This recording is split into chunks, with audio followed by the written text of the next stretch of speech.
Коллеги, добрый вечер. Мы тогда починаем. Мы несколько хвилин чекали, как подтягнулись те, кто ожидает долучиться до нашей сегодняшней апошней лекции. Нагадаю, я Владислав Горбацкий, и сегодня завершаю, читаю апошнюю третью лекцию в рамках нашего мини-курсу «Уступу социолингвистику». Мы так вирішили спинитися на трьох, дякую, на трьох лекціях. Зрозуміло, ми не можемо охопити усього масиву і всіх тем, якими займається соціолінгвістика сучасна, але ось ми пропонували вибрати найбільш такі цікаві, важні моменти, аспекти соціолінгвістики для Білорусі. І так само я, звісно, вибрав ці три такі керунки основні, якими я займаюсь, как все-таки выступы, как лекции были больше, базовались на реальных доследованиях, а не только на теории заходней передусім.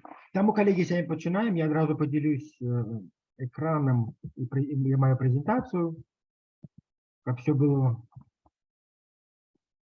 веселей, как был фон.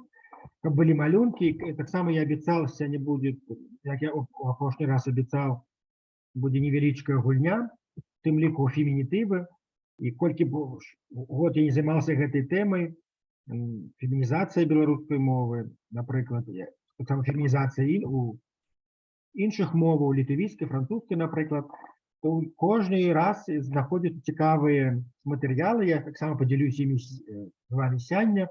Вот апошні тижні якраз корпус працював у архівах, у білоруських архівах, віртуальних, але так само у бібліотечних, у Вільні, і знайшов цікавий ще один матеріал на конт фемінітива, який описує, я поки не можу озвучити, я спеціально покидаю на потом, яка була невеличка така інтрига, гульня, жінка, яка керує самолітами, або літаками. Тут якраз отримає вельми цікавий матеріал на конт того, як фемінізували це слово білоруси 100 років тому назад. Ми до цього вернемося. Перед вами ви бачите перший слайд нашої презентації, да, і ви бачите нашу тему «Гендерні аспекти соціолінгвістики».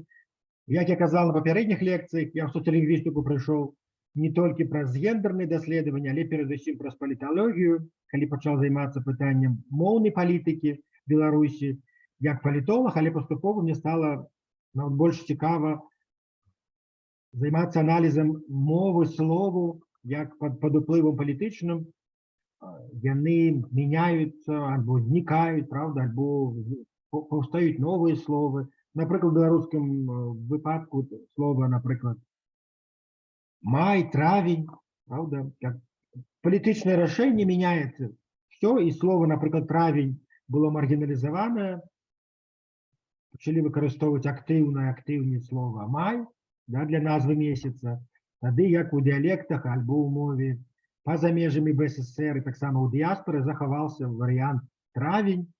Все це знову ж не просто так, але менавіта тут є політичне тлумачення. Это первый такой, да, приклад. И другие, вот я уже сказал, так само гендерные доследования, так само подштовхнули меня заниматься и привели так само мне кончатковую социолингвистику, коли мы занимаемся, правда, тлумачим мову не только про политику, як сказал в першем выпадку, але есть некоторые гендерные тлумачения, социальные тлумачения, мы повинны их уличивать. Мы уже казали шмат с вами про то, что у соціолінгвістиці, у адрозненні від класичної філології, мовознавства, важны не внутрымоўныя чыннікі тлумачэння, а экстралінгвістычныя, то бок пазамоўныя. Вось якраз у дадзеным выпадку сёння лекцыя, прысвечаная гендерным аспектам соціолінгвістыкі, нам важны вось гэта будзе улічваць чыннік экстралінгвістычны, пазамоўны, альбо немоўны, які звязаны, правда, з гендерным, з полам, сексуальнасцю і гэтак далей. І мы побачимо, що на скрыжаванні гэтых тэмаў паўстаюць і паўсталі вельмі цікавыя напрацоўкі, цікавыя даследаванні, важныя для ўсяго грамадства. Да, вот тут пытание наконт чым слово травень, да, не уподабалось. Ну, не веду, одна з версій, шмат, я думаю, некалькі тлумачэнняў, одна з версій, якая фіксавалася ў газетах, напрыклад, 30-х гадоў, якія выдаваліся ў Вільні, яны беларусы Вільні, да, якія знаходзіліся ў складзе Польшчы, смеялись вельмі часта з газетаў, якія выходзілі по-беларуску ў Саветах, у БССР, і якраз вот была такая, вельмі шмат смеялись наконт слова травень-май, яны казалі, што пад уплывам расійскай мовы яны нават ужо беларусы ў БССР пачынаюць адмаўляцца ад назваў сваіх месяцаў. Першай ахвярай стала травень, што чакаць ад наступных месяцаў. Так можем такую інфармацыю можна было знайсці ў газетах 20-х гадоў, якія выдаваліся ў Вільні, напрыклад, газета «Беларускі дзень». Там такая информация регулярно паўставала. То бок, ну, это одна из таких версий, ну, просто в выніку русификации поступова словы адыходзілі. Таксама тлумачылі вельмі часто, что травень это полонизм. Вельмі часто такое тлумачэнне можно было знайсці у мовазнаўцаў БССРовских. Вот. Тем не менш, это, конечно, нужно показывать, як густы и политика уплывают, правда, на мову и на слово. Коллеги, ну мы сегодня будем размовлять про гендерные аспекты социолингвистики. Я одразу хотел бы хвилинку, коллеги. План працы вы ведаете, он размешчаны и на сторонце был загодя, и вот мы как раз сегодня спынимся на основной теме гендерной у межах социолингвистики. Это фемінізацыя мовы, але гэта не адзіны аспект, не адзіная падтэма, якой мы займаемся ў межах гендернай сацыялінгвістыкі альбо сацыялінгвістыкі ўвогуле шырэй кажучы. Таксама падтэма інклюзія, небінарнасць у мове якраз вельмі важна, актуальная і тэма, якая дэманструе, што мовазнаўства і у тым ліку сацыялінгвістыка яшчэ не гатовыя да многіх выклікаў. Пытанне небінарнасці, напрыклад, пэўныя напрацоўкі я з вами подзялюсь і пакажу, што ёсць на сённяшні момант. І, конечно, вот еще одна важная цікавая падтэма гендерныя сацыялекты альбо гендералекты, якімі мы таксама займаемся ў межах сацыялінгвістыкі. У Беларусі гэтай падтэмы мы зусім мала мы можам знайсці напрацовак. Тым не менш, ёсць некаторыя, тым ліку і з маёй практыкі, але у нашых суседзяў гэта тэма куды актыўней развіта, напрыклад, в Польшчы, в Украіне. Я таксама коротко вам прэзентую, пакажу, подзялюсь напрацоўкамі наших калегаў в Польшчы, напрыклад. Ну, як я уже не буду повторяться, сёння для мы важны чыннік павінны ўлічваць у аналізе мовы, гэта вось чыннік полу, гендеру, сексуальнасці, як яны звязаны, як яны ўплываюць на мову, чаму гэта актуальна, да, чаму гэта важна. Увогуле ў заходняй, а таксама беларускай сацыялінгвістыцы мы можам вылучыць два асноўныя такі даследчыя гендерныя кірункі. Першы глобальны кірунак, які ахоплівае наступнае вымярэнне, наступнае пытанне, як гендер адлюстроўваецца ў мове, як мужчыны і жанчыны подаюцца, опісваюцца ў мове на ўзроўні лексікі, сінтаксісу, катэгорыі роду і падобнае. І у межах гэтага першага кірунку такія важныя цікавыя тэмы ўсплываюць, я думаю, вядомыя вам, я ўжо пра іх гаварыў, гэта фемінізацыя назваў прафесіяў, інклюзіўная мова, мова, якая ахоплівае усіх, не маргіналізуе пэўныя групоўкі, пэўныя пласты насельніцтва, пытанне эпіцэнаў, альбо пад эпіцэнамі, калегі, мы падразумеваем назоўнікі супольнага роду, напрыклад, выдаўца, выступоўца і гэтак далей, як гэтыя словы, гэты пласт лексікі дапамагаюць вырашаць пытанне, в тым ліку гендернай нероўнасці. Таксама зборныя назоўнікі, спынімся на гэтым, гэта вот такой першы блок. Другі вельмі важны блок унутры гендернай сацыялінгвістыкі, калі можна так сказаць, гэта моўныя камунікацыйныя паводзіны мужчыны і жанчынаў, ці існуюць гэтак званыя жаночыя мужчынская мова, пра якія часта пішуць, у беларускім выпадку менш пішуць, тым не менш у нас, калегі, ёсць даследаванне, я падзялюсь сёння, але ўжо можна цяпер сказаць, Ніна Лячкоўская, вядомая беларуская сацыялінгвістка, яна таксама, вось, ёсць одно даследаванне, прысвечанае якраз жаночай мове у Беларусі. Ці ёсць такая, ці ёсць спецыфіка гетэрамова, гомасексуальная мова, ці гэта толькі, ці можам мы вылучаць пэўныя такія прынцыповыя адрознення і гэтак далей. Таму і ў межах гэтых другой патэмы мы займаемся якраз і ахопліваем такія патэмы, як сацыялекты, гендералекты, жаноча-мужчынскае пісьмо, ці існуе такое, моўныя гендерныя табу, напрыклад, альбо таксама тэма вельмі цікавая, актуальная для Беларусі, напрыклад, спецыфіка, напрыклад, па-беларуску, як лічылася здаўна, брэшуцца пераважна мужчыны, вульгарна, але жанчыны хутчэй клянуць. Зноў жа, бачыце, вось гэта дыферэнцыяцыя. Для жанчын клятьба, для мужчын такое грубое слово. Ці гэта так? Так было раней, так фіксавалі 100 год, 120 год таму назад нашы этнографы. Тым не менш, даследаванні паказваюць, немажліва наадварот, што гэта все мешаецца і што ўжо няма такого прынцыповага адрознення. Як клянуць і брэшуцца як мужчыны, так і жанчыны. І на гэтае пытанне, на іншым мы якраз пастараемся сёння адказаць. А перад тым, як перайдзем да фемінізацыі іншых цікавых тэмаў да гульні, крыху геаграфіі, калегі.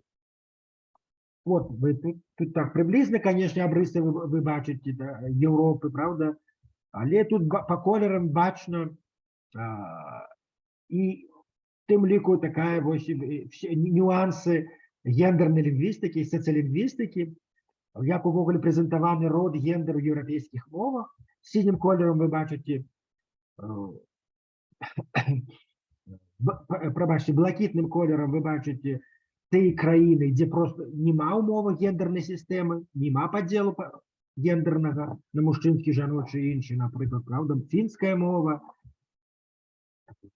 таксама угорская мова вы бачыце, правда, няма такой сістэмы. Вот, Великабританія таксама пададзеная, дзе, в прынцыпе, гендернай такой сістэмы граматычнай няма. Жоўтым колерам вы бачыце краіны, дзе ёсць агульны сярэдні род. Таксама чырвоным колерам вы бачыце краіны, дзе род гендер граматычны існуе мужчынскі і жаночы.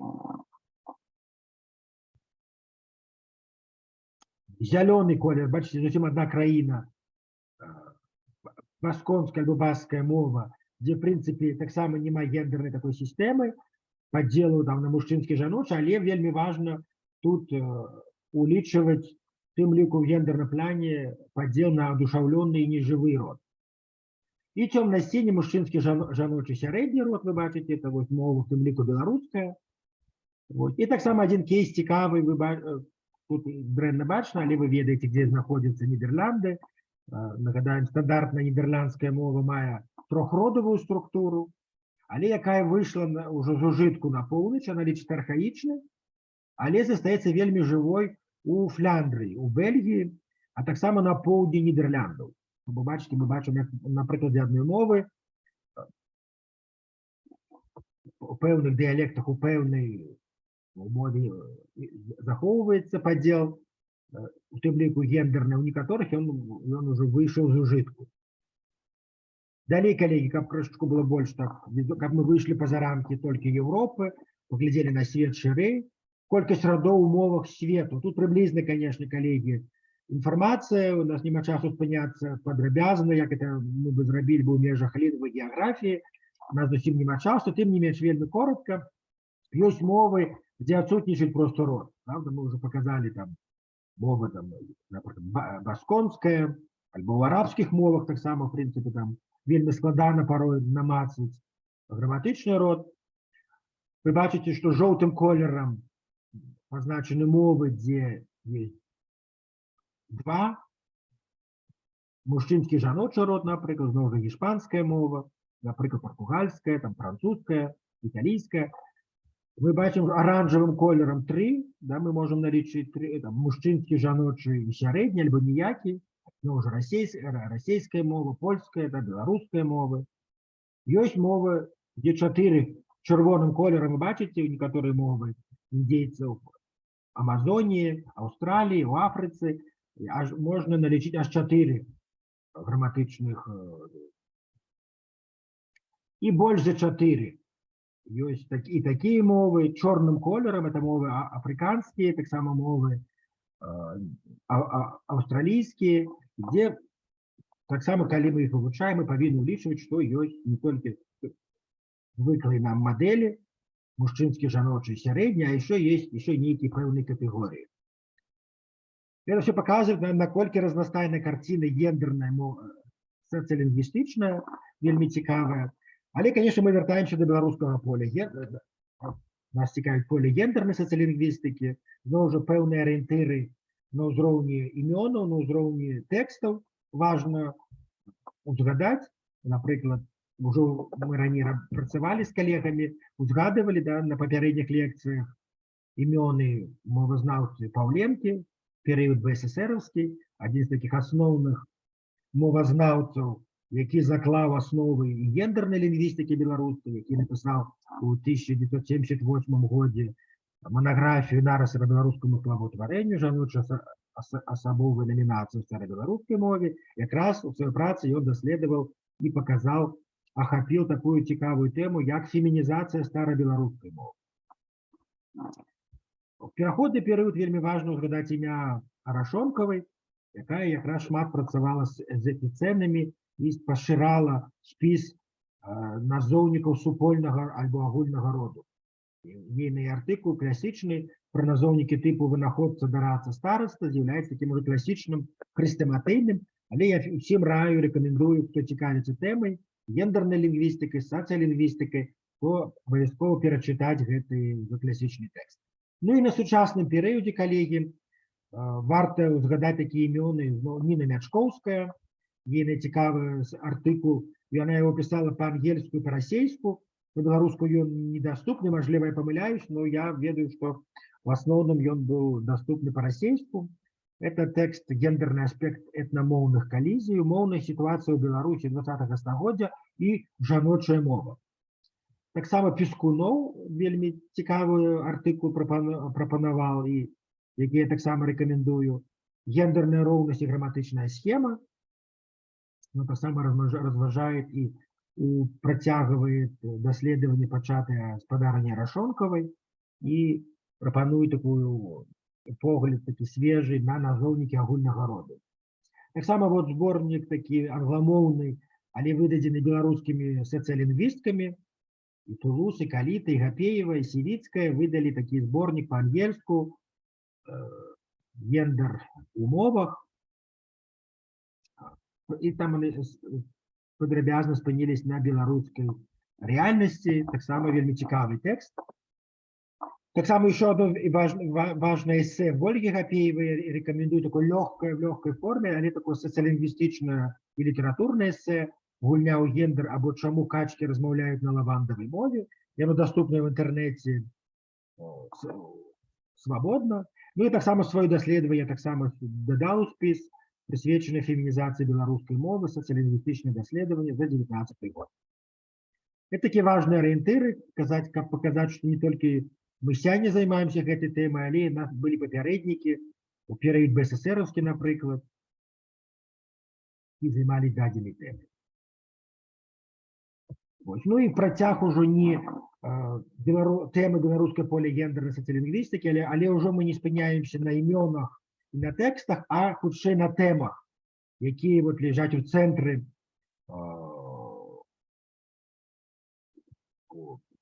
беларускай сацыялінгвістыкі з улікам гендернай такой кампаненты. Гэта, канешне, мы уже сказали, фемінізацыя мовы, якой займались класічнай традыцыйнай першай тэмай, фемінізацыя назваў пасадаў, як в старабеларускай, так і ў сучаснай беларускай мове. Але таксама вельмі важны аспект апошняй дзесяцігоддзя, і гэтай тэмай займаюцца шматлікія даследніцы у нас, это тэма інклюзіўная мова. То бок такая гендерно корректная, политично корректная, гендерно чулівая мова, еще не сексистская мова, якая подразумевает, включая, описывая шматлікія дасюль дагэтуль маргіналізаваныя групы, вельмі часто да, это жанчыны, таксама ЛГБТК супольнасць і гэтак далей. Сёння мы таксама в інклюзію далучаем вельмі важную тэму небінарнасці, як апісваць, як падаваць па-беларуску небінарнасць, небінарных асобаў. Это ввогуле выклік, асноўны такі выклік апошніх гадоў. І тут нам таксама ёсць пэўныя напрацоўкі, да якіх далучыўся я. Я потым падзялюсь, і мы зможам крыху пагаварыць, калі вам будзе цікава, пра пераклад зіну, які мы пераклалі з калегам беларусам США Андрэем Клішынам. І гэта зін «Картаграфія тваёй сексуальнасці» канадыйскай даследніцы гендернай Сэри Ван Андерс. І он цяпер доступны, вось тут спасылка, калегі, PDF-ка свабодная, у свабодным доступе, ён доступны цяпер па-беларуску.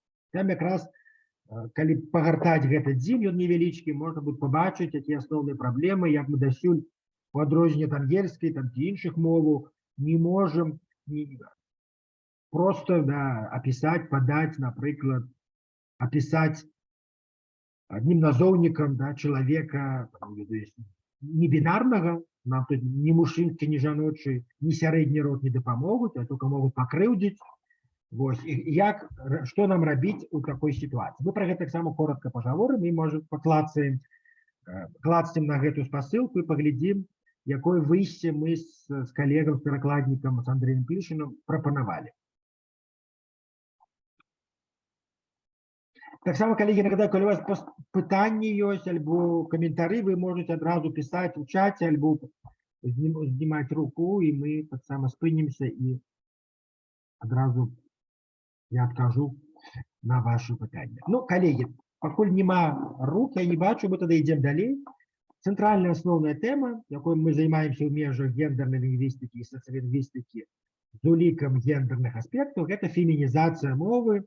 Але зноў жа не фемінізацыя мовы глобальна, але фемінізацыя канкрэтна назоўнікаў агентываў, то бок назоўнікі, якія апісваюць, падаюць назву прафесію, пасадаў, якія займаюць жанчыны. Гэта насамрэч вельмі канкрэтны пласт, вельмі канкрэтная тэма, вельмі вузкая нават тэма. Каб гэта не палохала, бо некаторыя кажуць, што как это вы кажаце пра фемінізацыю мовы глобальна. Ніякага тут глобальна няма, тут вельмі такая вузкая тэма, але она глобальна важная, бо яна замоўчванне гэтай тэмы вядзе там, мажліва, таксама, як мы бачым на прыкладзе іншых моваў, не толькі беларускай, і да маргіналізацыі. Адсутнічае слова, нібыта адсутнічае з'ява, нібыта адсутнічае сама прафесія, альбо нас лічыцца тады менш такая вартая, менш каштоўная. Таму гэта тэма насамрэч мае сімвалічнае значэнне. Таму, в прынцыпе, в цэнтры прасоўвання глобальнай інклюзіўнай мовы якраз ляжыць прынцып вяртання да фемінітываў, якія да русіфікацыі ў 20 стагоддзі актыўнай, в прынцыпе, з'яўляліся неадымнай і вельмі важнай натуральнай часткай мовы. Былі словы існавалі і міністрка, і дэпутатка, і прафесарка, словы існавалі ў 19 стагоддзі. Гэта слова зафіксавана ў слоўніку Язэпа Ціхінскага, напрыклад. Таму тут таксама вельмі цікава гэта ведаць, бо часта беларускі не ведаюць пра існаванне гэтых словаў, лічаць, што гэта все штучнае стварэнне 21 стагоддзя. На самом рэч нет.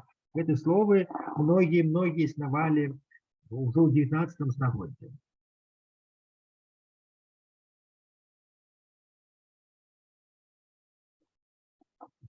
Добра.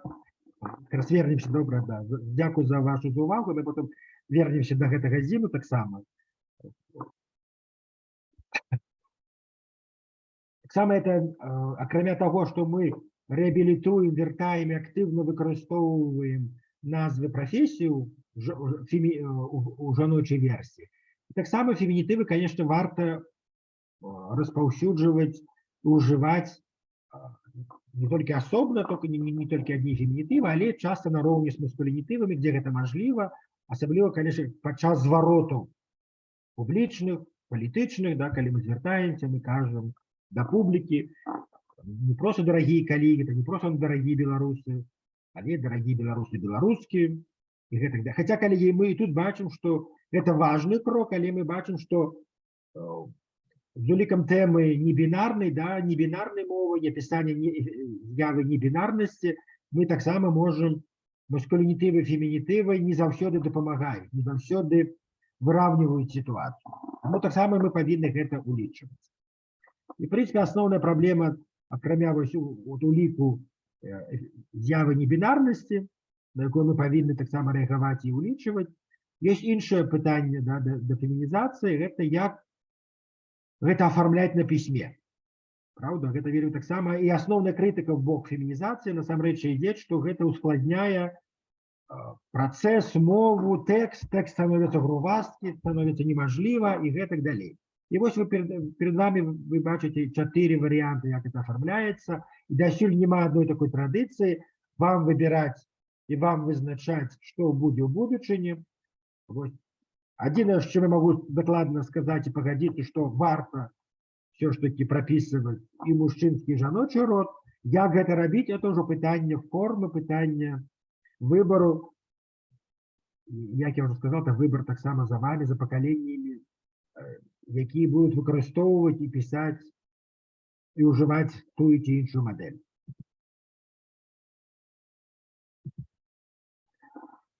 Адразу, калегі, у нас бывает еще 2 слайды, і будет невялічкая гульня, як я абяцаў. Вось некаторыя прыклады, я думаю, это варта спыніцца і нагадаць, каб зноў разбурыць міт і стэрэатып пра тое, што фемінізацыя мовы не ўласцівая, гэта штучная, гэтак далей, як вельмі часта можна пачуць. Даследнік Паўленка, які даследаваў фемінітывы ў старабеларускай мове, у сваім даследаванні я ўжо выцягнуў з гэтай манаграфіі, стварыў табліцу для вас. Вот асноўныя варыянты фемінізацыі ў старабеларускай мове, асноўныя мадэлі суфіксы, якія былі задзейнічаны нашымі продкамі, каб ствараць фемінітывы. І прыклады, вы побач бачыце прыклады, яны аформлены все па старабеларускаму, вы бачыце, што і вельмі часта такая, да, якой у нас у сучаснай беларускай мове няма, але так у старабеларускай мове адбывалася афармленне.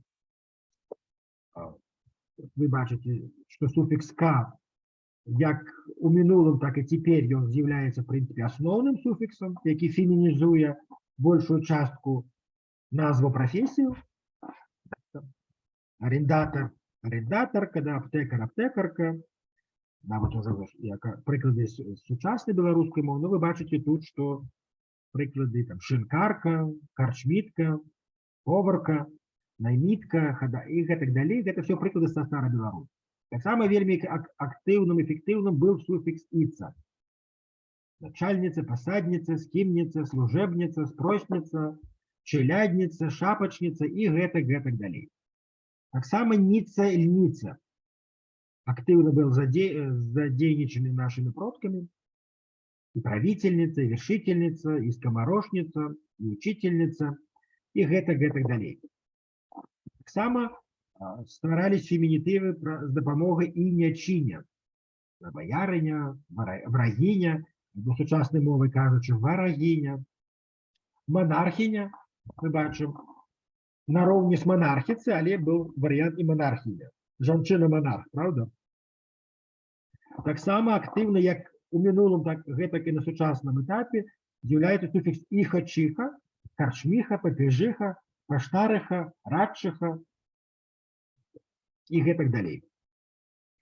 Таксама была мадэль вельмі цікавая, да, з дапамогай ятаваных я-ея. Ад яя, калі стварались словы, напрыклад, папад'я, ігуменья, рыкунья, варажэя і гэтак далей. Таксама і суфікс «іса», які прыйшоў, да, з заходніх моў, з французскай, з італійскай, і актыўна выкарыстоўвалася ў старабеларускай мове, да, слова абаціса, дзяканіса і гэтак далей. Былі адзінкавыя варыянты, напрыклад, наша, якія цяпер зусім беларускай мове не ўласцівыя, фемінізацыі мовы, это лічыцца русіцызмам. Тым не менш, старабеларускай былі зусім адзінкавыя варыянты, калі сустракалі словы кшталту канцлерша.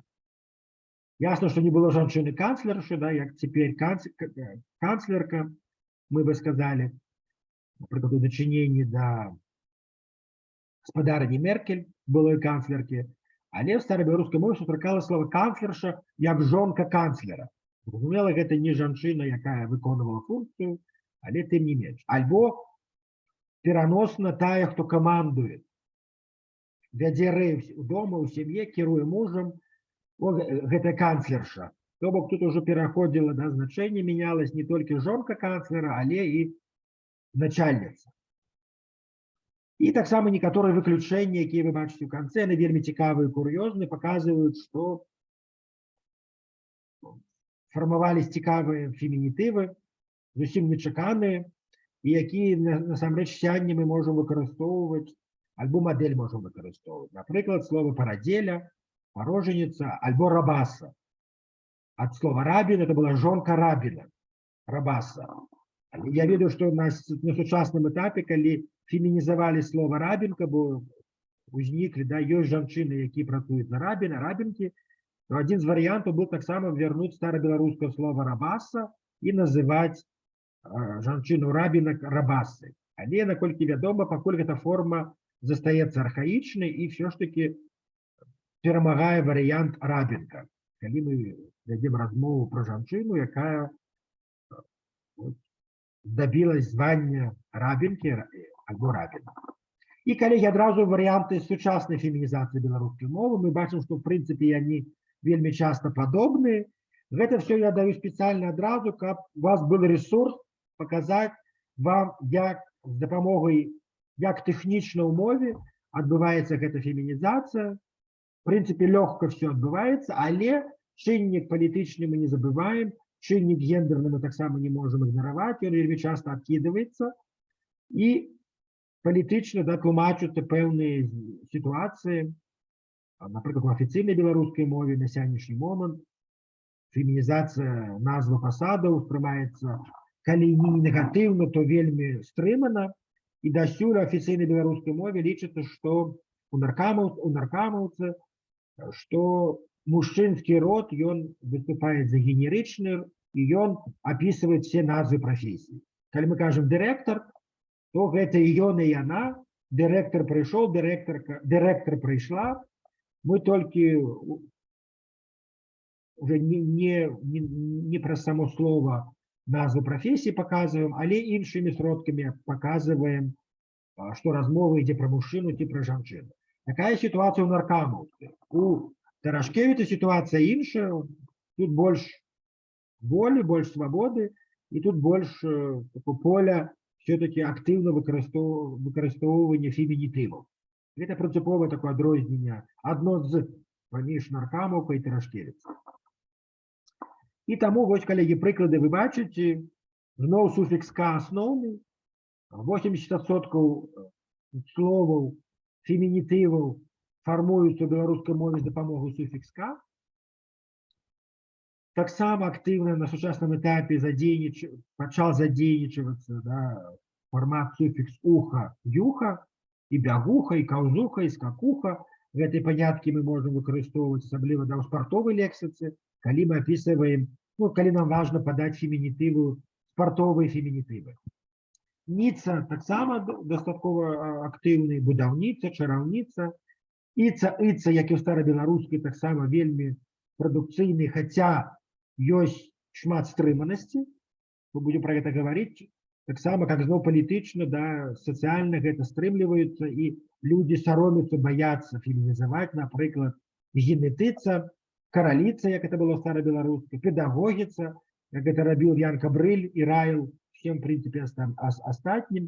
Таксама Алена Васілевіч, беларуская пісьменніца, выступала за гэты варыянт, за фемінітыв слова педагог, педагогіца, царыца, і гэтак далей.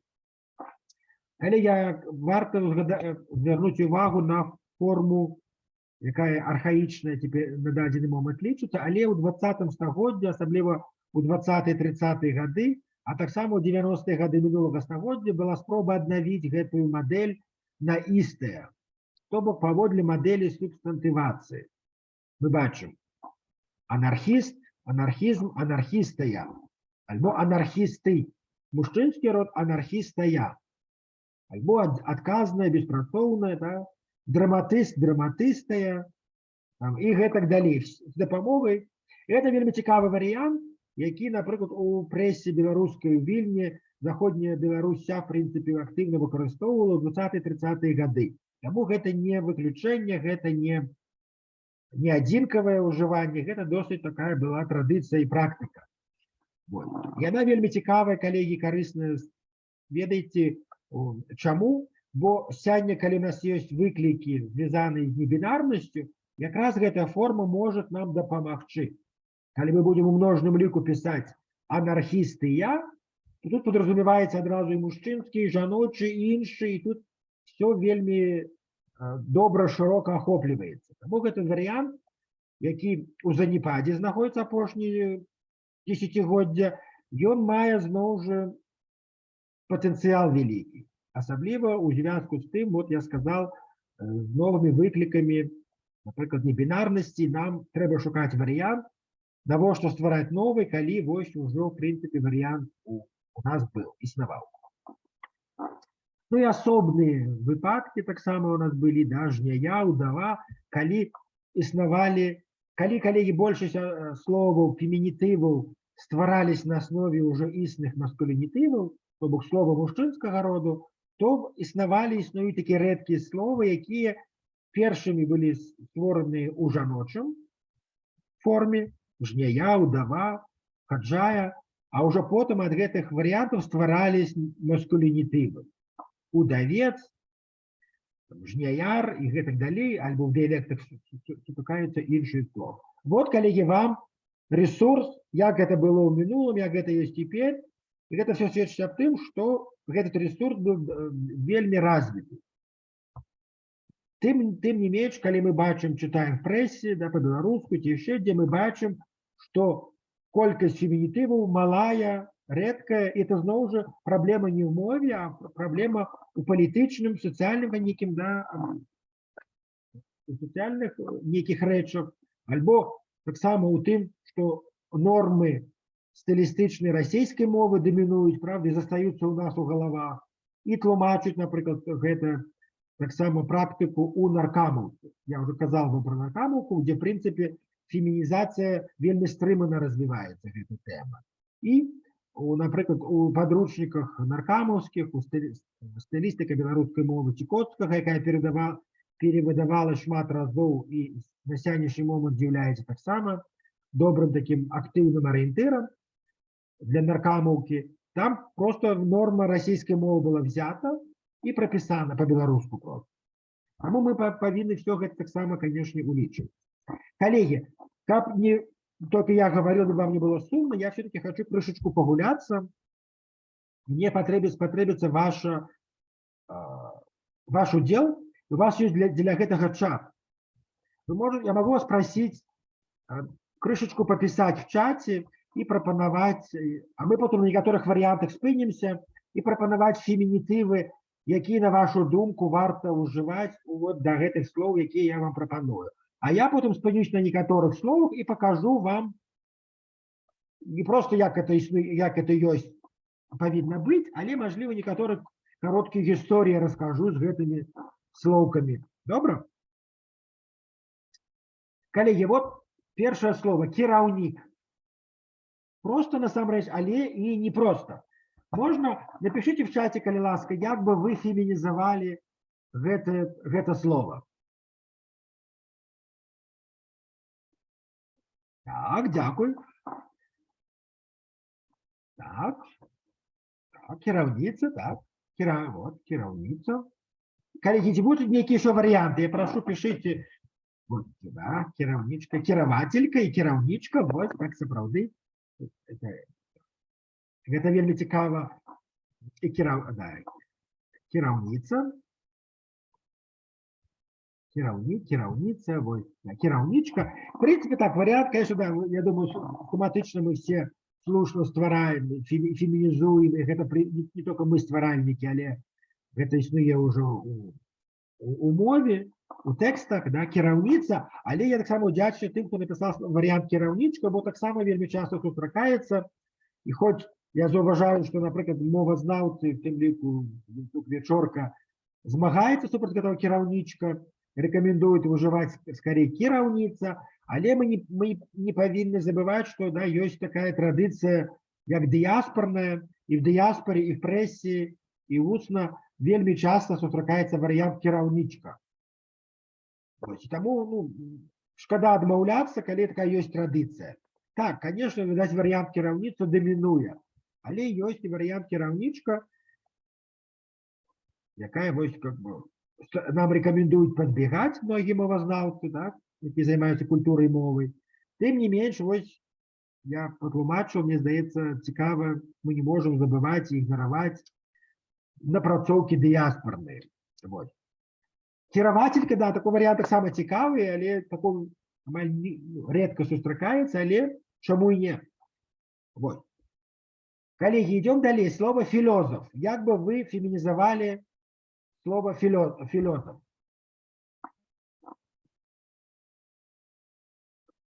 Так. Философка, так. Философия, так. Вельмі цікаво, я буду цікаво дочекаться інших. Так, философия,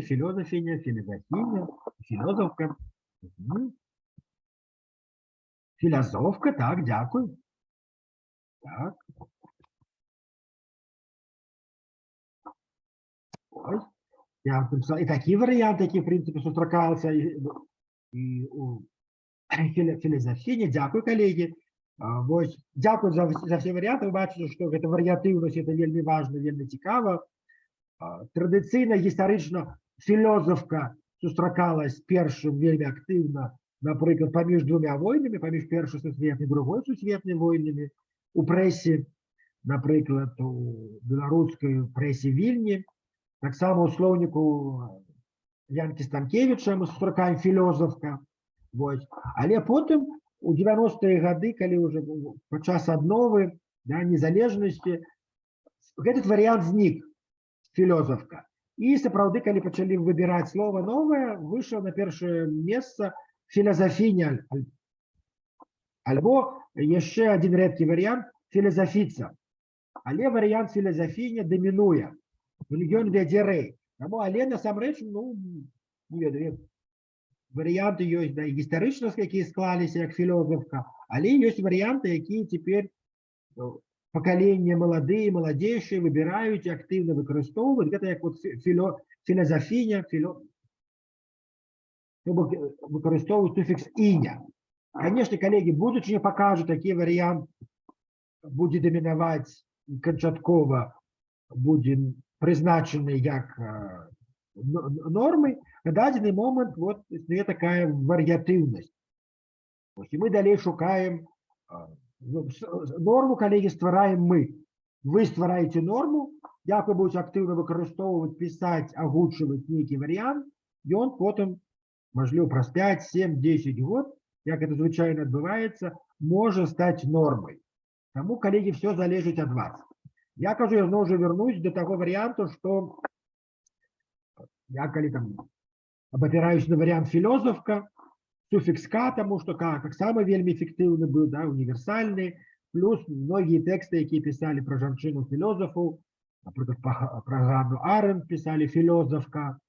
Вось таму, але зноў жа, коллеги, гэта не забарона, гэта толькі паказвае, наколькі мова багатая, наколькі шмат ресурсаў, і мы можем яго задзейнічаць. Вот. Коллеги, еще одно слово, с усими словами гуляться мы не сможем, у нас часу не так шмат, але еще за одним словом я попрошу вас погуляться, это слово «выдавец». Як бы вы феминизовали это слово? Мне вельмі цікаво будет. Вот, выдавец, выдавачка.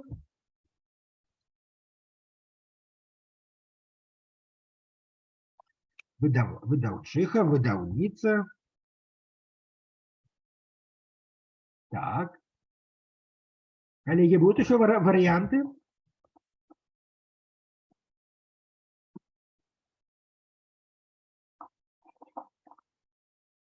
Выдаўца, так, дякую вялікі. Так, вось варианты, что так. Выдаўніца, выдаўчыха, выдавец, так, мужчынская форма и выдаўца, так, дякую, коллеги. Я так само дашлю варианты два, якія сустракаюць, ну, агучылі вариант выдаўца, сапраўды, назоўнік супольнага роду альбо агульнага роду, якія адначасова і жаночы, і мужчынскі.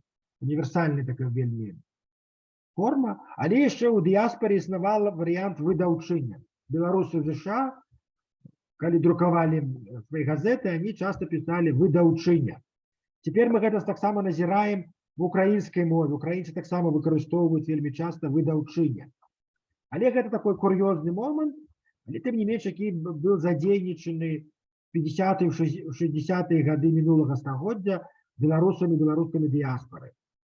Вот. На дадзены момант выдаўчыха таксама вельмі цікава, ён таксама можна пачуць калі-нікалі, але хутчэй на дадзены момант дамінуе варыянт выдаўца, яна выдаўца, калі выкарыстоўваецца назоўнік супольнага роду. Вот. Коллеги, я обещал вам историю словом летник. Вы бачите, вот, я сказал, что больше не будем гуляться, но все-таки я вымушенный, да, сам отменить и вернуться до этого слова. Я обещал вам историю, и плюс, тогда, как перейти до этой истории, будет цікаво, как бы вы символизовали это слово. Летник. Альбо летчик, когда вы працуете с наркамовским вариантом, як бы вы фемінізавалі назву гэтай прафесіі. Калі ласка, прапаноўвайце ўчаць. Так, лётніца, лётчыца, дзякуй. Тут уже просто, да, залежыць, да, традыцыі суфікса. Тарашкевіцы мы пазбегаем суфікс чыцца, да, які з расійскай прыйшоў, і працягваем афармляць всё гэта в пурыстычнай традыцыі, лётніца. Але в наркамаўскай традыцыі, да, лётчыца, так, калегі. И бачите, ну тут, в принципе, вариантов немає, і насамрэч вариант вы слушны агучылі, афіцыйна гэта лётчыца, у Тарашкевіца гэта лётніца і лётчыца. Вот. Але таксама было цікава, што 100 год тому назад, калі только жанчыны пачыналі лётаць в газетах, в беларускіх газетах Вільні, вот я как раз тыдзень таму, калі працаваў в архівах, знайшоў варыянты лятуння альбо жанчына-лятун. Лятуння, Літнікоўкава, дзякуй, да, была лятуння, жанчына-лятуння, альбо жанчына-лятун. Першая жанчына-лятун у Канады, там, США, она перасекла Атлантычны акіян і приземлілася у Ангельшчыне. Пішет прэса, зноў жа беларускі дзень, беларускі голас і іншае. Але вельмі часта прэса пазбегала гэтых словаў и писала просто. Меняла, конечно, бачите, адыходзіла. Писала авиаторка. И так само такі варыянт існаваў, але цікава, што вот жанчына-лятун і лятуня вот, на пачатку 20-х актыўна выкарыстоўваліся. Потым у 30-е, 40-е, пасля Другой сусветнай вайны нормай сталі лётніца і лётчыца. Ну, в залежнасці ад стандарта моўнага. Тарашкевіца спынілась на лётніцы, і наркамаўская мова выкарыстоўвае лётчыца альбо жанчына-лётчык. І такі варыянт таксама сустракаецца. Таксама, калегі, я думаю, вельмі важна і цікава сказаць пра тое, што акрамя фемінізацыі, да, каб сапраўды улічваць гендерную роўнасць, мы павінны улічваць і маскулінізацыю пэўную, правда? Таму што ёсць шэраг словаў, якія нібыта не маскулінізуюцца. Але насамрэч гісторыя мовы паказваюць, што варыянты мужчынскія існавалі. Вот, напрыклад, калегі, можна зноў пагуляць, я выбачаю, што мы затрымліваемся, я вас затрымліваю. Да, авіатарка сапраўды вельмі прыгожа, але вось і быў такі варыянт, калі спрабавалі ураўнаважыць сітуацыю, але вось Тому я вас попрошу в чате, коллеги, можно вот покаёўка, вы ведаеце все, фемінітыв покаёўка, да, стереотип лічыць, што жанчыны звычайна працуюць, і, мажліва, практика такая была ёсць, але ў мінулым, у 19 стагоддзі, і мужчыны працавалі ў гэтым званні, і як бы они назывались. Дякую, вот уже пошли варианты, коллеги. Я попрошу коллег так само писать свои покают, да, ну чему нет? Может быть, покают, покаёвец. Так, покойник, да, верно, да. И прыгожа, и страшно одночасова. Калі параллели з расійскай мовы праводзіць, конечно, не з беларускай. Что гэта профессия покаёўка, якія, вот як это сказать, я не ведаю, тых, хто працуюць в готелях, прибирают покои, прибирают. По-беларуску мы кажем покаёўка. Які в готелях, трактирах працавалі, працуюць, якія вот покои, прибирают покои. Это не прибиральница, таким, хотя это же особливо прибиральница, конечно. Вот. Тому, ну это прибиральник, это вогуль, да, специфично, а тут менавіта прибиральница готеля, номеров, только номеры прибирала. Покаёвец, да, вот вариант покаёвец. Дякую, коллеги, вы бачите, что как у вас працует добра, да, это и память гістарычная, генетычная, я жартую. Сапраўды, у 19 стагоддзі існавала слово покаёвец, і шмат мужчынаў працавалі ў готелях, трактирах, у абержах, як их называли на той момент, и прибирали покои, их называли покаёўцамі. И тут ничего не было такого дивного. Бачите, и тогда, как у 20 стагоддзі, 21-м, эта профессия стала пераважна жаночай. Да, и мы можем зразумець, чаму, да, эканамічна патлумачыць, нам показать, да, что меньш каштоўныя эканамічна профессии, да, они заўсёды выконваюцца жанчынамі. Коллеги, и балерина. Вот есть балерина. Да, в российской мове это смешно, в белорусской мове зусім не смешно. Как бы вы маскулинизовали слово от балерины. Да, вот варианты пошли. Балерин. Так, коллеги, будут еще артист балету. Балерин. Коллеги, будут еще варианты. Балерон. Так само, чудовно, так. Так. Балерун, ну так, балерун, да, это такие больше, такие размовные, смешливые формы, коли можно так сказать, сапраўды.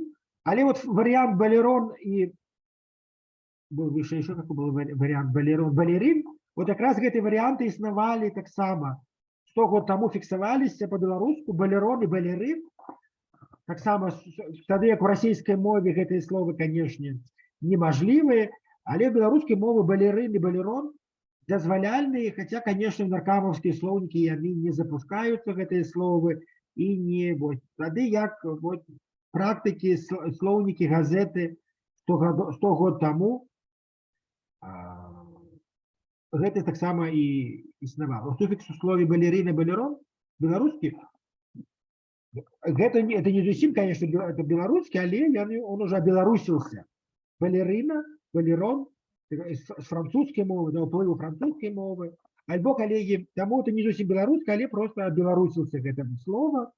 Але, коллеги, цікавый вариант пропонует нам диаспорная мова белорусская. Они в этом плане пресса, якая выдавалась у Ангельщине, у США, у Німеччине и в Канаде, они писали вельми часто балетник, балетница.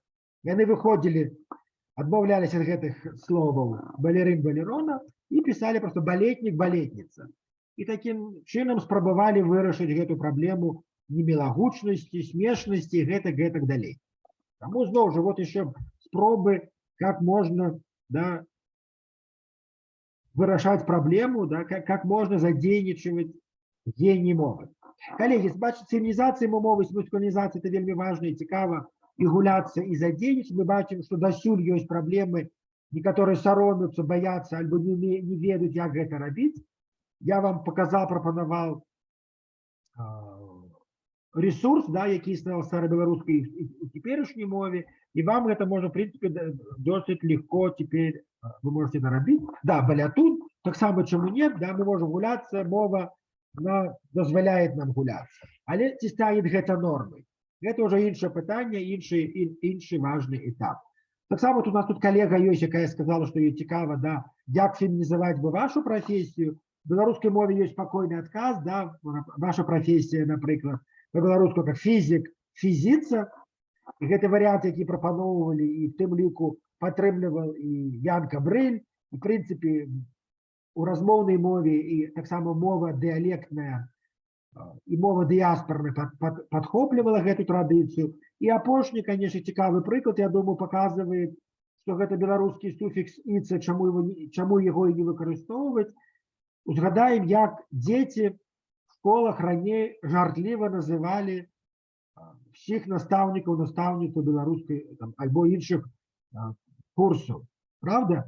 Беларусіца, хіміца, фізіца, русіца і гэтак далей. То бок этот суфікс «іца», он вельмі жывы, вельмі беларускі. Таму, в прынцыпе, калі адкінуць гэту жартлівую форму, якую прапанавалі, але тут нават не заўсёды жарт быў, калегі, у студэнтаў альбо у шкаляроў, гэта была якраз вельмі добрая варыянт фізіцы, які дамінуе. Да, сапраўды, тут варыянтаў больше, сапраўды і фізікіня, і фізіца, і фізікесса, я таксама сустракаў фізікессу, фізікіня, или фізіка, ці фізіка як назва дысцыпліны і сама жанчына, да, якая чытае дадзены курс, але на дадзены момант все-таки больш рэальны і прадукцыйны і варыянт і рэалістычны, гэта варыянт фізіца. Як хіміца, як геаграфіца, то бок суфікс «іца», які мы бачылі, калі існаваў са старабеларускага часу да сённяшняга моманту. Таму вось, нам не трэба нічога прыдумваць новага, таму што гэта мадэль, в прынцыпе, эфектыўная, якая існуе 5-6, а можа і больш стагоддзяў, то я думаю, мы маем права працягнуць гэту традыцыю і проста выкарыстоўваць яе. Калі апошні момант, мы перайдзем хуценька да іншых яшчэ момантаў і пакінем колькі часу на дыскусію.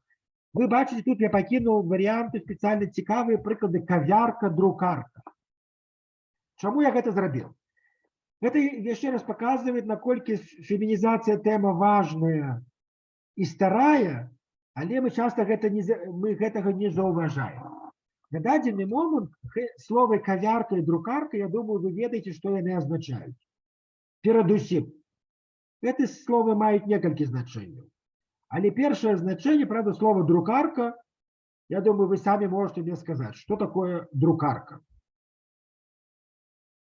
Як і кавярка, вы все выкарыстоўваеце дома, да, вы ставіце гейзерную кавярку, каб згатаваць каву. Мы кажам кавярка. Друкарка, да, апарат, каб раздрукаваць нешта на паперы. Але гэтыя словы досыць новыя. Так мы іх сталі называць недавно, гэтыя прадметы. Апарат, да, для гатоўкі кавы і гэтак далей. У 19 стагоддзі гэтыя словы азначалі зусім іншае. Яны не азначалі, гэтае слово кавярка азначалі жанчына, якая працуе у кавярні. Друкарка, жанчына, якая працуе ў друкарні. І шматлікі інші. То бок гэтыя словы, бачыце, ўжо існавалі як фемінітывы для апісання прафесіяў, але потым былі змаргіналізаваныя, забытыя, вычышчаныя, в тым ліку пад уплывам русіфікацыі. І толькі цяпер яны пачынаюць вяртацца як кур'ёзы, але, мажліва, гэта больш, чым кур'ёзы гістарычныя. Гэта словы маюць права таксама выкарыстоўвацца актыўна, да, там, не толькі кавярні, кавярніца, але кавярка.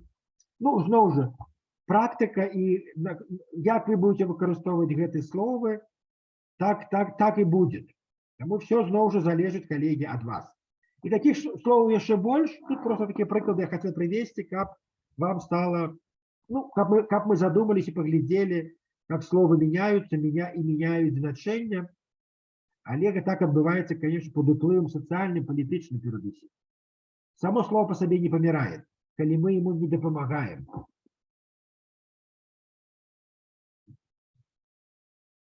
Коллеги, зусім коротко, акрамя фемінітыву, вельмі важны, есть еще цікавыя ресурсы для того, каб ахапіць и показать богатство мовы, звернуться корректно. Да, это вот слово, мы гуляли со словом выдаўца, да, выдаўчыня, выдаўца, слова супольнага роду, альбо эпіцэн, альбо назоўнік агульнага роду, альбо у Станкевіча мы сустракаем панятак слова супольнага роду. Вось. Гэта такіх словаў шмат, іх таксама трэба вельмі часта задзейнічваць, калі мы хочам паказаць багацце мовы, не пакрыўдзіць, гендерна неяк ахапіць шырэй, то мы можам выкарыстоўваць словы супольнага роду, і насамрэч вельмі шмат, як в старабеларускай, так і в цяперашняй беларускай мове. Абвінаваўца, атакоўца, відавочца, даўца, дбайца і гэтак далей. І вот якраз Арашонкова, про якую мы сёння гаварылі, она демаргіналізавала гэту тэму. Она прапанавала і паказала, што памылкова пад уплывам расійскай мовы многія словы кшталту дарацца, стараста, яны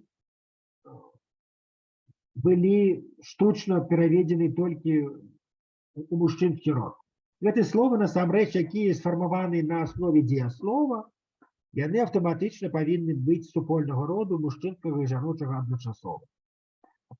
І якраз цікавая гісторыя са словом прапойца. Но ўжо это прыклад таго, калегі, як дэманструем, што палітычна, гендерна можна ўплываць і мяняць, карэктаваць мову. Не па правілах мовы, там, што часта дзейнічаюць, але ёсць вонкавыя, знешнія чыннікі, фактары, якія ўплываюць. Калі вы ведаеце, мажліва, некаторыя ведаюць, але я коротко паўтарусь, слова прапойца, таксама, мы бачым гэта слова супольнага роду, в прынцыпе, але вельмі часта в слоўніках яно падавалася як слова выключна мужчынскага роду, як і стараста, як і іншыя словы. Але яшчэ раней слово прапойца было, конечно, словом супольнага роду, але в 60-е гады у Акадэміі навук собрались мовазнаўкі наши і сказали, что трэба слово менять, бо у нас в краіне жанчын прапойцаў няма, толькі мужчыны прапойцы. І трэба гэта, каб адбівалася ў мове. І змянілі пол слова просто вот так штучна, палітычна.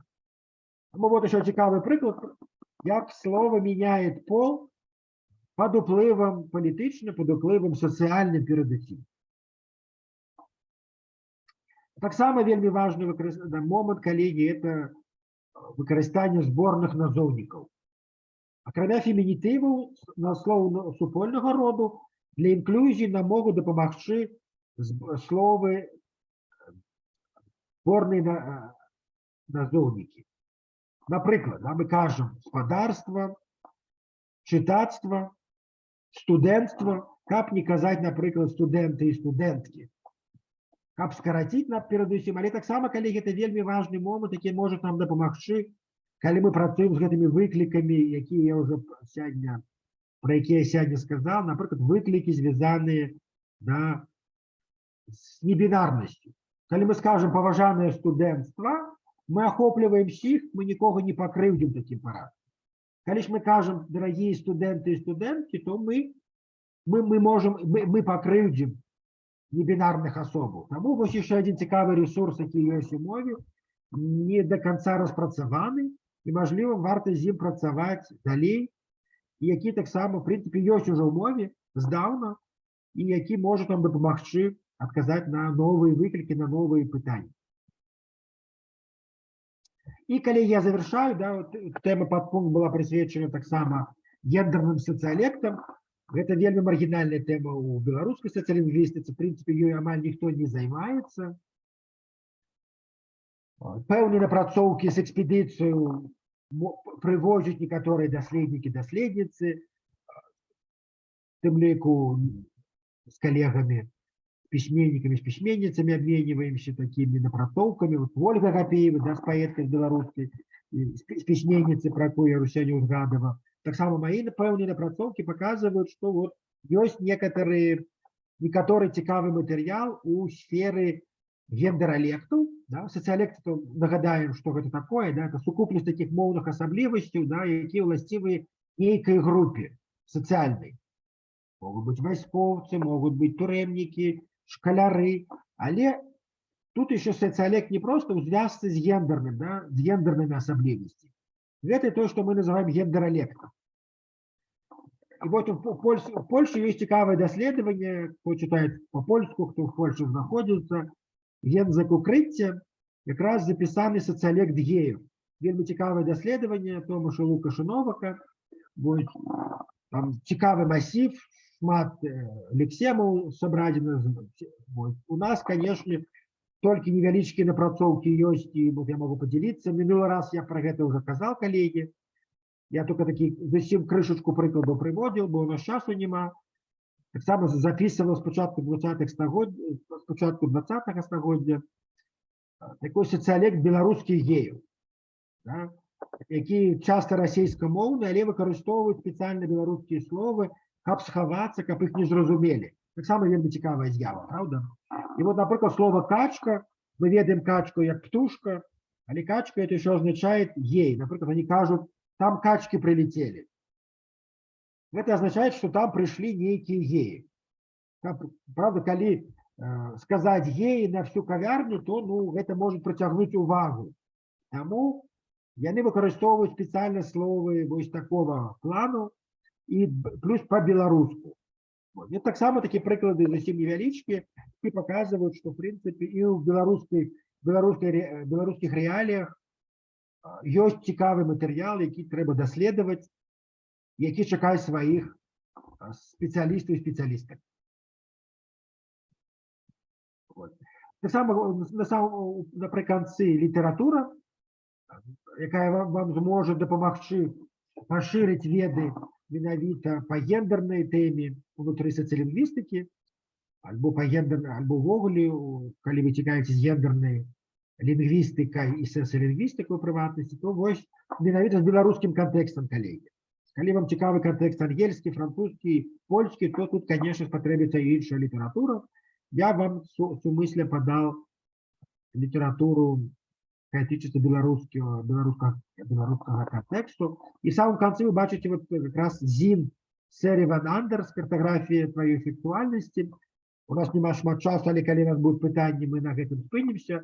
И крыху больше подробязней можем поговорить про это, что робить, что мы робим, как описать, да, а как охопить небинарность. Потому что ну, не завсёды нам допомагають фемінітиви, не завсёды допомагають епіцени, або назовники супольного роду, что робить яшчэ. Вот. Ну и, конечно, коллеги, это не все темы гендерные внутри социолингвистики, есть іншыя темы, про які я узгадывал, например, моўны гендерный табу, у нас просто няма часу сегодня про это говорить. То есть, тем не менш, в межах гэтай темы можно цікавыя даследаванні весці, и они ведутся. Ці абразлівая лексика это только выкарыстоўваецца мужчынами, а клятьба жанчынами, да, як это было 100 год тому назад.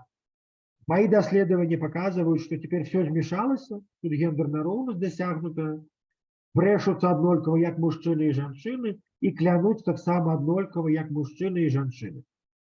У 21 стагоддзі. Але гэта, калі еще одна тема, я думаю, мы да яе звернемся ў будучыні абавязкова, калі будем прэзентаваць, калі я буду прэзентаваць слоўнік абразлівай лексікі, які я рыхтую, і мы абавязкова звернемся і да гэтай тэмы. А пакуль, коллеги, у меня все. Калі у вас будут пытанні, у нас еще есть 20 хвілінаў на пытанні, на дискуссию, на комментары, я буду вельмі рады отказать на пытанне, альбо поделиться, альбо яшчэ нейкім матэрыялам, які я сегодня не поспел охопить. Коллеги, вы можете писать в чате, коли вы не можете говорить, и альбо поднимайте руку, и мы можем с вами крыху подискутовать. Коли есть такое жаданне.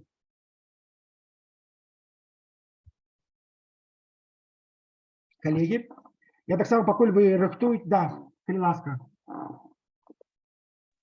Да, яшчэ раз добрый вечар. Я вось хотела распавесці крыху, што я ўвогуле з'яўляюсь фізікам, фізіцай, і я шукала для сябе слова, я не ўвесь час гэтым займалась, шукала слова, але, напэўна, я бы сказала, што, можа, каля года тому назад мне пачало гэта, как говорится, бомбіць, триггерить, калі я адчула, что, а все ж таки я вот как бы жанчына и физик, и как бы мне гэта важно, потому что а колькі тых фізікаў, Мария Кюри, может, еще пару штук, нікога няма.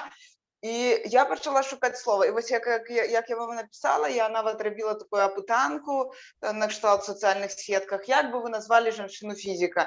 Ну і мне была цікава рэакцыя людзей, я хотела пару слоў просто сказаць пра рэакцыю. Ну, в основном мне каментавалі жанчыны, і многія з іх, конечно, вот они каментавалі на кшталт «женщина-фізик».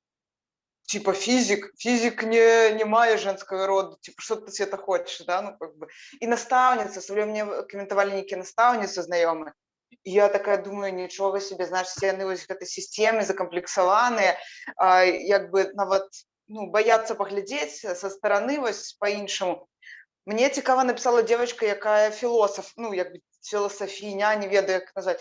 У нас таксама завязалась дискуссия, калі она пачала казаць, что на кшталт ой, гэтыя все фемінітивы да слова філосаф, это такі жах, мне все так не падабаецца. Я кажу, ну, да, но слово філосаф да жанчыны таксама здаецца не вельмі. То, на мой погляд, сапраўды гэта, як вы кажаце, ідзе справа звычкі, калі гэта першы раз гучыць, гэта странна, калі гэта гучыць уже там мільённы раз, чалавек, ну, можа быць, вось такое. То это я хотела привести прыклад, что, конечно же, шмат людзей, нават жанчын, яны самі як бы не хочуць яшчэ вызваляцца ад вось гэтага вось. Ну, да, можа быць, ну, вы больш, можа, мелі справы, но я вось мела справы як тое, што я абмяркоўвала з іншымі жанчынамі вось гэтыя канчаткі. Дзякуй вялікі, сапраўды тут, да, праблема з гэтым, мы часто сутыкаемся, калі я раблю таксама апытанкі, і вельмі часта сапраўды жанчыны таксама рэагуюць негатыўна, вельмі часта нават больш негатыўна, чым мужчыны. Але зноў жа гэта можна патлумачыць, да, это вы добра патлумачылі. Гэта, па-першае, пытанне звычкі, але таксама ўсё адно, калегі, не забываем, мы не можам адкінуць прызму вось гэту каланіялізму, уплыў расійскай мовы. Ён вельмі моцны, правілы расійскай мовы адны, і яны, нават калі беларусы пераходзяць на беларускую, стараюцца, да, там, абеларусіцца, у них все одно в этой правилы, нормы, каноны застаюцца расійскай мовы. І яны дэтэрмінуюць, яны ўплываюць. Таму гэта вот прызма каланіялізму в широком значении, она заўсёды прысутнічае, і з гэтым, але вот змагаючыся са звычкай, мы змагаемся у тым ліку з каланіялізмам, у тым ліку моўным. Плюс, калегі, гэта пытанне традыцыі, культуры, мовы таксама. І мы бачым, што ў гістарычнай перспектыве гісторыя мовы паказвае, што гэта все існавала. Навошта тады продкі нашы стваралі все гэтай багатую колькасць фемінітываў?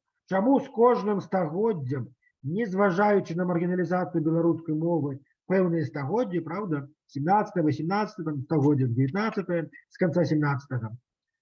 Пры гэтым з кожным стагоддзям павялічвалась колькасць фемінітываў.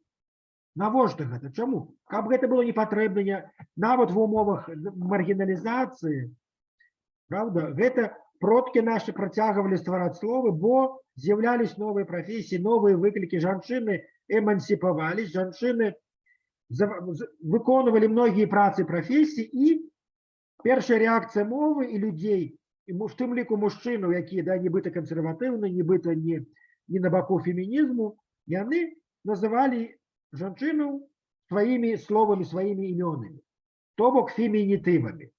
Але потым, конечно, пад уплывам расійскай мовы все змянілось. Таму мы не можам забыць гэтую традыцыю. Гэта вельмі важна. Каб мы, да, стваралі все з нуля, гэта было б цяжэй. У нас за нами, калегі, з 14 стагоддзя гіганцкая традыцыя фемінізацыі мовы. Да, ад некалькі дзесяткаў фемінітываў, якія існавалі ў 13-14 стагоддзях, да больш за 3-4 тысячи фемінітываў у нас на дадзены момант існуюць. І з гэтым масівам трэба працаваць, і его просто трэба выкарыстоўваць.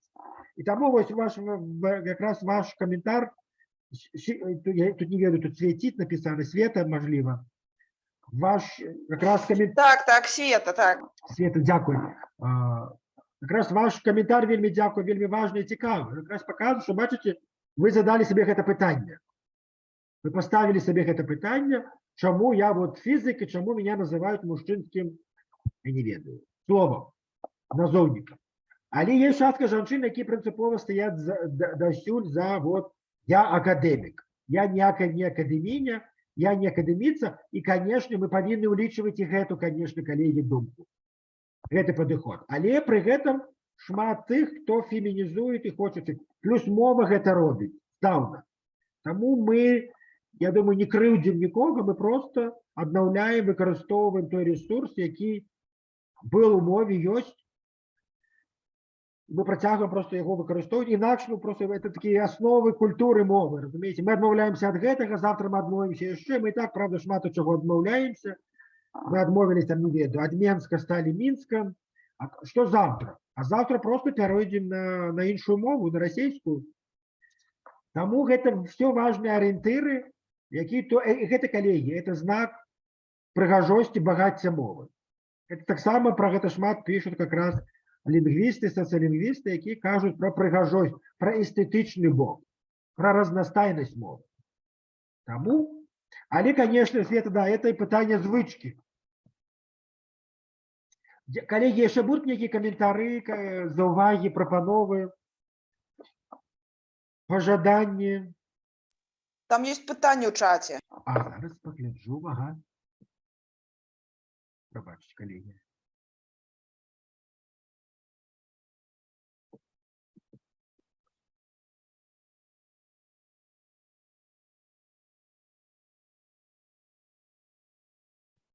Да, пытанне першае, да, я бачу, ці варта ўжываць у прамовах і пісьме словы самастойна па правілу. Не, ну слоўнікі не... Праблема в тым, што пакуль да слоўнікі все адно всяго не ахопліваюць. Конечно, калі мы працуем со словом, выступаем, мы, конечно, стараемся паглядзець, што ну вот мы будем размаўляць і нас все зразумеюць. Фемінітыў якраз той пласт, да, які не заўсёды ў слоўніках знойдзеш. Конечно, варта глядзець слоўнікі, калі гэта мажліва.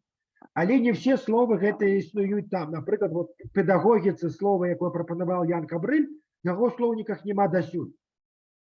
То бок это означает, что можно просто абапірацца на такую альтэрнатыўную традыцыю, да, альбо ствараць сваю эту традыцыю, распаўсюджваць і выкарыстоўваць, ужываць, і гэта таксама можа стаць нормай у будучыні. Таму я бы все-таки, я как социолингвист, конечно, я заўсёды спраўджваю, я зазіраю в слоўнікі, я хочу ведаць, што яны таксама даюць, хоць, мажліва, я наперад ведаю адказ. Але все одно я хочу пошукаць, знайсці, каб для дэбатаў ведаць пазіцыі все. Але калі няма, я выкарыстоўваю, абапіраюсь на альтэрнатыўную традыцыю пісьменнікаў, пісьменніцаў, або феміністкі, феміністы прапануюць цяпер шмат чаго. И другое пытанне.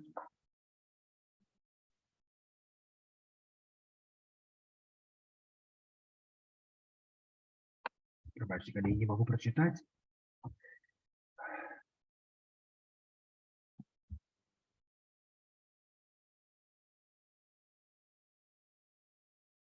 Это комментарий, коллеги, да? Я отказал на пытанне на першае, коллеги, ці...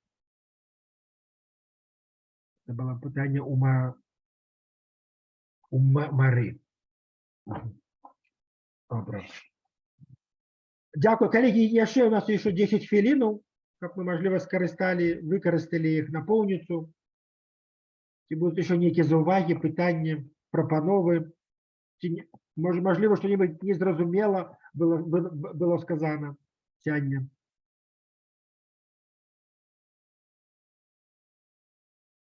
Да, да, Мария, я так само лечу, что треба не бояться выдумлять, треба гуляться с гэтым. Плюс, как правило, гістарычная память, она вельмі часто спрацоўвала, правда? Мы гуляли сегодня, вы побачили, что вы все узгадываете многие словы, словки, якія, в принципе, існавалі раней, у 18-19 стагоддзі.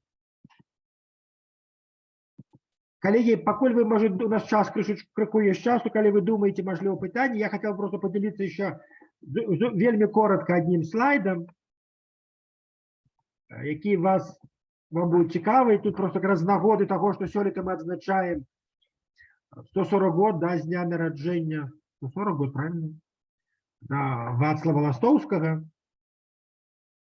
Якраз я апрацоўваю слоўнікі, в тым ліку ягоны расійска-крыўскі слоўнік, і прыклады фемінітываў, якія былі ўжыты ім у сваім слоўніку.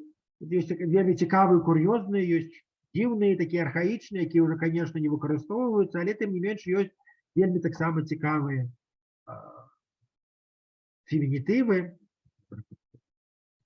Вязніца, тая, хто сидзіць, да, у нас есть вязень, і вельмі часта сапраўды складана сказаць, хто ж жанчына, якая сидзіць у вязніцы, у турме, вязніца, у вязніцы, то есть вязніца і вязніца, бачыце адрозненне. Якраз потым і у дачыне да Ларысы Геніюш і да многіх іншых выкарыстоўвалі в дыяспоре гэта слово вельмі актыўна было задзейнічана, як і нашымі пісьменнікамі ў 20-е гады.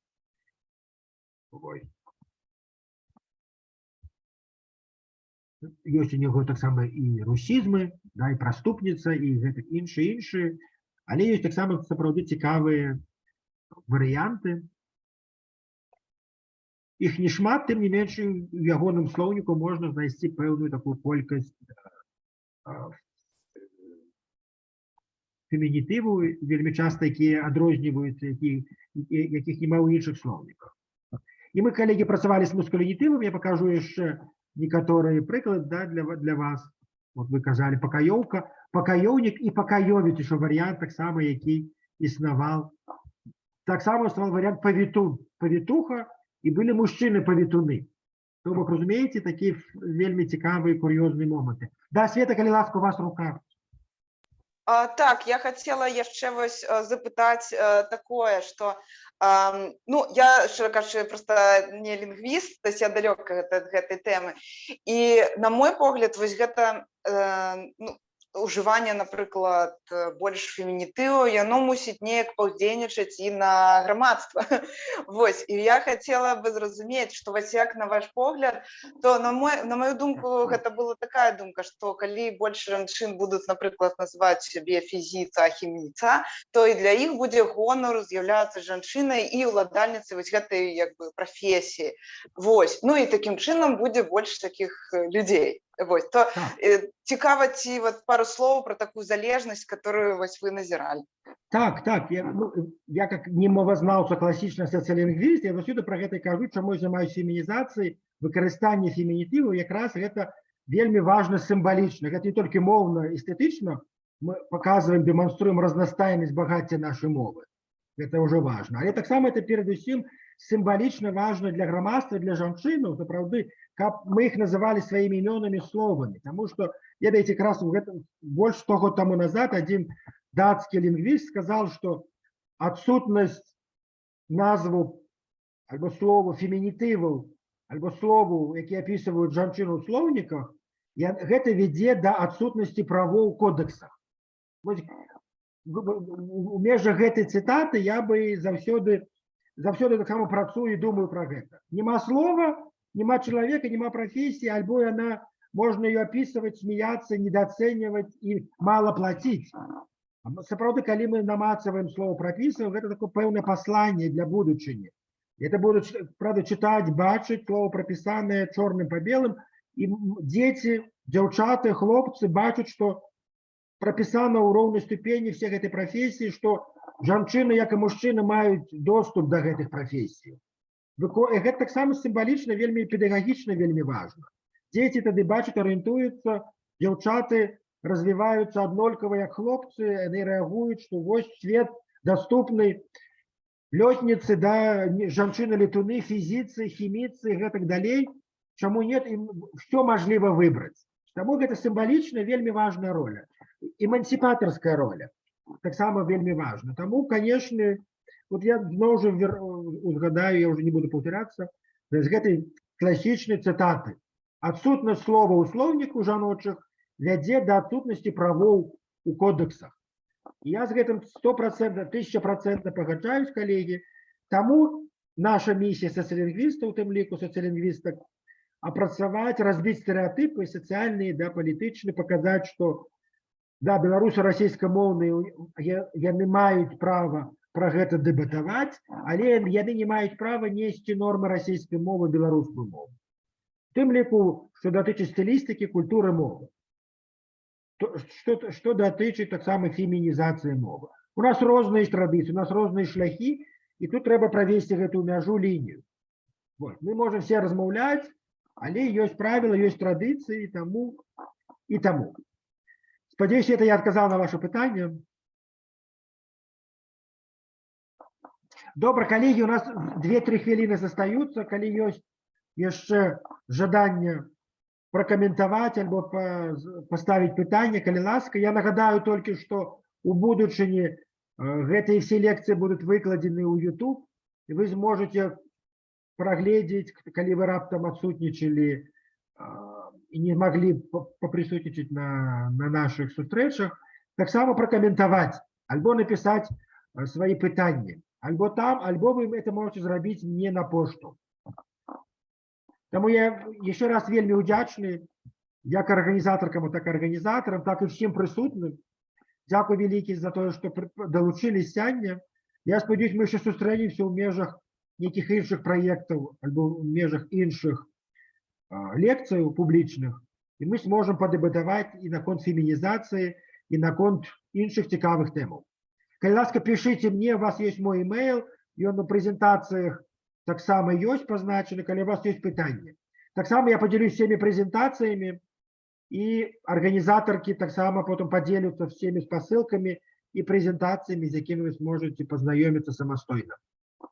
Все, калегі, яшчэ раз дзякуй, добрага вечара ўсім.